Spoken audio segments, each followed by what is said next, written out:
New videos every Tuesday for now, I believe. We're gonna be consistent. Okay, so that didn't go as planned at all. I know I said I was gonna post every Tuesday on my last video. That didn't end up happening. I'm not gonna lie, guys. I've been focused a lot on the TikTok account. Making a video every day has been fun and fulfilling, but I kind of neglected the YouTube video as a byproduct. So I apologize for that, but there's good news. We're back at it again. Now, listen, there's a couple things I want to say before this video starts. On the note of TikTok, if you guys follow me, which I'm sure you do, a lot of you guys came from TikTok to here, which I really appreciate. You might have seen that last night I got hit by a fucking truck. I got hit from the back.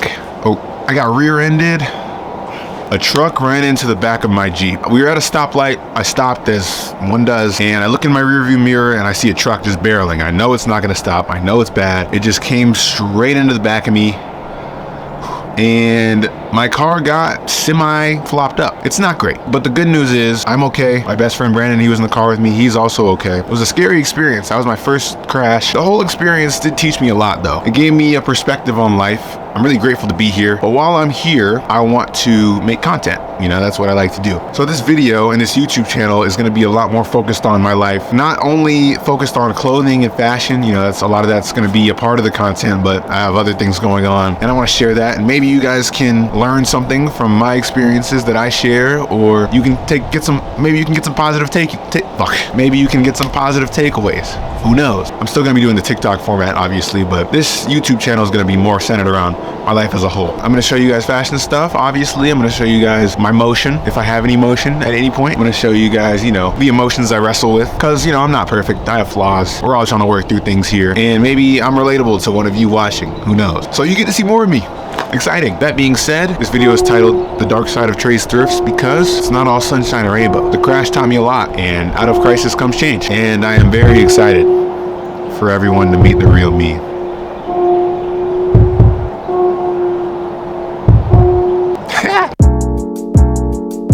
Alright guys, so we're here at Clothing Warehouse. We're currently playing a game for my TikTok account where me and my friends pick out each other's outfits randomly behind each other's backs. How it's working is we each have a designated section of the store where we pick out a shirt, some pants, maybe some shoes, whatever. We can choose to troll, or we can choose to have a normal outfit and help each other out. So that's what we're playing now. Right now, Brandon is picking out my outfit. Marco already picked out Brandon's, and we'll see the results soon. Come over here for a second. So he just completed his round. How short am I? He just completed his round. How do you think you did? I think he did a good job. However, you never know how it's gonna look on the person. So when we get there, we'll see how it looks. Hell yes. Brandon's picking out my outfit right now. I'm stoked. We're all stoked. What's up? I said, what length pants are you? In a timely manner, I'm behind. 30s, I don't know, I think 34? 36, 34? I think so. So for some reason, Brandon's taking a long ass time. We're just chilling right now. Really riveting game. You guys should feel free to play this with your friends. I'm having a blast. And so is everybody involved. Exhibit A. The butt? Are you done? Yeah, I'm looking for a better hat. Hurry up. Trey's picking out my fit now. I hope he doesn't do me dirty, but we'll see what happens. Woo! So it turns out everybody was trolling. Except Marco, you weren't trolling. I wasn't trolling. Yeah, I was trolling. I gotta admit. Sure. I trolled. But W bitch. In unison. Two in there, two. Alright, wait until the beat right here. Fun game. On to the next thing. So you said Drake is better than Kendrick because Drake is more lyrical. Smarter. This is all a lie. This has started off as a lie. She likes Kendrick Lamar and I like Drake, and now we're beefing. There's nothing wrong with that. State your case in 2 sentences or less. I think that Kendrick has a way more valid reason to be rapper because of where he came from, what he raps about, and his audience. And he's not culture vulturing and trying to take from us. So when Aubrey said, now it's Silence in the Lamb like the horror film, that meant nothing to you? No, absolutely nothing. If Drake stuck to the script of money, bitches, and the club, maybe we could ride with him. But he tried to dip and dabble into everybody else's culture, because guess what? He ain't got one. Do you have any sympathy for the GOAT being a GOAT? You know what that takes? Look, I mean, I can relate. Being the GOAT myself, you know, there's pressure. There's people coming at us all the time. Us having to work through that and also having to perform on the mic, it's a lot of pressure. We're gonna get a favorite Drake line and then a favorite Kendrick line. Okay. Goodness gracious, give me a minute. Jesus. Oh. No, it's gotta be off the top of the dome, not something from 10 years ago on Damn. The ball is in your court. No defense, nobody keeping score. No offense, but I played this before. No defense, no offense. Favorite Kendrick line? She's about to say damn.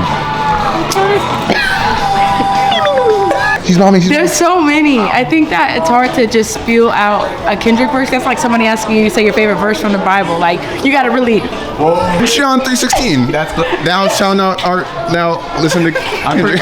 There's so much intellectual lyrics from Kendrick. You can't really choose one off the dome. Like, I think if I'm gonna go recent, because I smoke a lot of weed, I don't remember shit. But if I'm gonna go recent, it's gonna be obviously from Like That with Metro Boomin. I think him claiming that like yeah, cool, I have all these mental issues, but you're the one pressing it, and you're pressing this problem, and you don't want the problem.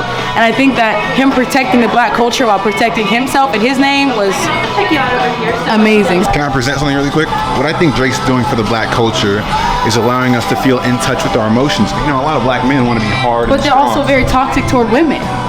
They're not really in touch with your emotions. It's just reflecting off what a woman did to you, but being overly toxic and degrading towards the person. Only holding up I do is my end of the bargain.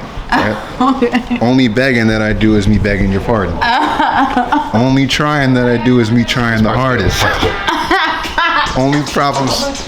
Fuck. Only problems that I solve are math problems with comma. That hits hard for the black community. If I may, white America say I'm becoming a threat. Black America love to remind me what my mama looked like as if I'd ever fucking forget. I'm never enough. Much to their dismay, I'm leveling up. And if I also may, I'm almost expressionless. Right. John Cena wouldn't know emotions I wrestle with. You know John Cena? Yeah, I get it, thank you. All right, so I'm back home. It's nighttime right now. I'm not gonna lie, guys, I'm a little sore from the car crash, but am I in focus or am I not? Uh-oh. Topper death scene. Oh! Yeah, Outer Banks is on the TV. I've been watching the old seasons. Great show. It's currently 8:13 p.m. We have about 17 minutes before I post a TikTok video. I post every night at 8:30. And at this hour, that's how the night usually goes. I post a video, new video is live. I usually read. Right now I'm reading a book. Discipline is Destiny. Great book. Pretty easy read. I usually read a chapter a night. The chapters aren't really that long. Sometimes I spice it up and read 2 chapters. Pretty intense stuff. But yeah, that's how the rest of my night looks. I'm just gonna be uploading a video, reading, and going to sleep.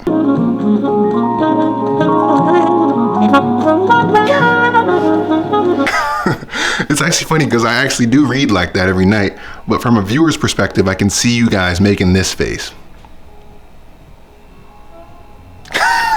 All right, but I'm gonna actually do my night routine and then I'll see you guys tomorrow. Woo!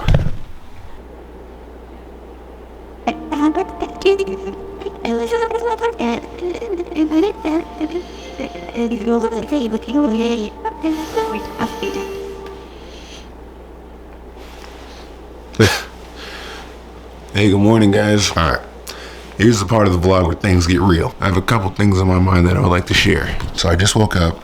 It's Saturday morning. I have my retainers in, so if I sound a little stupid and cute, that's why. Now I want to get something off my chest here about social media views. This isn't necessarily my first rodeo on the internet. About 4 years ago, I had a TikTok account that got pretty big, and I remembered back then getting kind of stressed about the viewership. I had a video that had 14 million views at one point, and then other videos that had 1 million, and then some that had 1,000 and lower than that. And when you're invested in making content online, it's really easy to get caught up in the views, to wake up, see that a video underperformed, and then you're sad, which is crazy. Today, for example, I woke up to a video that had 20K views, and I looked at it as a bad morning, which is insane. I remember like 4 weeks ago when I started the TikTok account, I woke up to 20K views and I was hyped, like excited because progress. And now I wake up and it's a bad morning. And I was like mad for a second. And it's really interesting how that works because that can get really unhealthy. So essentially that wake up scene was cap. I was already up.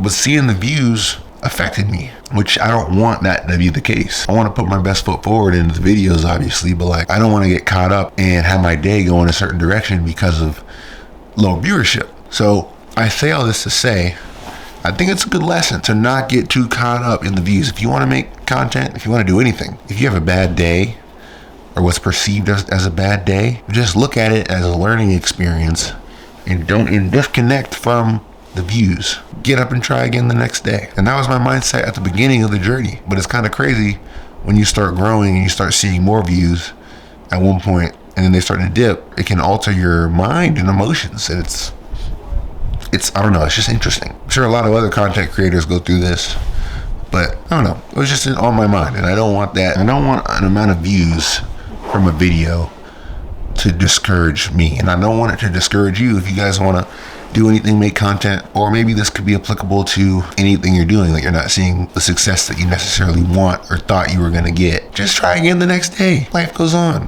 It's all great. It's all good. Just calm down, relax. That's what I had to tell myself. But yeah, guys, I think that's going to wrap up the video. I really did enjoy vlogging. I want to keep doing it. And I want you guys to let me know what you want to see, what you want to hear from me, or if you enjoyed this like kind of day in the life type style. I didn't go into too much depth, I don't think, but I hope you guys learned a little more about me. If you were interested in that sort of thing, I hope you enjoyed the video. I want to say a new video each week, and I'm gonna try, but I'm gonna build in an excuse and say I'm not perfect. TikTok, I'll definitely be on it. YouTube, takes longer to edit, and then I'm still in school, so I have to edit a lot of other projects. I'm just giving excuses.